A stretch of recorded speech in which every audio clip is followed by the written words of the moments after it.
I watched a video of yours recently, and you talked about how Iran's objective, in order for it to have the advantage over the United States, is to bait them into a ground war. Obviously, after the Iraq War, that's like the dumbest mistake the United States could make. But you argue that it could still happen. How and why is that the case? If that is like, it's not that, I can't imagine the US doing something against its own interests. Of course it can. But something as catastrophic as putting troops on the ground in Iran, that is very surprising to hear. So, how and why do you see that being a possibility? Yeah, I use game theory analysis in order to make predictions. So I'm looking at the different actors in the region: Israel, Saudi Arabia, the United States, Iran are the four major actors. And I'm trying to figure out how they benefit as this game progresses. If you're the United States, then you definitely want to cement control over the Middle East for both trade purposes and for resources, right? Because Iran is basically the center of the world. If you control Iran, you control all global trade. You negate BRICS, you negate Belt and Road. Okay, you basically isolate Russia and China. So, from a strategic geopolitical perspective, the United States definitely wants control of Iran.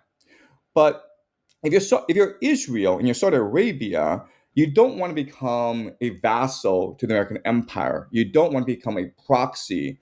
You don't want to lose your sovereignty, especially Israel, because the entire point of the nation of Israel is to assert Jewish sovereignty, which they believe to be the biblical right. So, in order for that to happen, the United States needs to be destroyed. The United States needs to lose a ground war against Iran. So Saudi Arabia and Israel are both heavily invested in seeing a U.S. ground invasion. And if you watch my previous videos, you will know that Saudi Arabia and Israel are politically very strong in Washington, D.C. They spend a lot of money, they spend a lot of resources, they've co-opted a lot of politicians. Um, Donald Trump has direct line to both Saudi Arabia and Israel through his son-in-law, Jared Kushner. And Donald Trump has always maintained strong relations with Saudi Arabia. Like, where was his first foreign trip overseas in the second term? Saudi Arabia, right? So Saudi Arabia has a much more influence in the Trump White House than we imagine. So both Israel and Saudi Arabia want to see a ground war.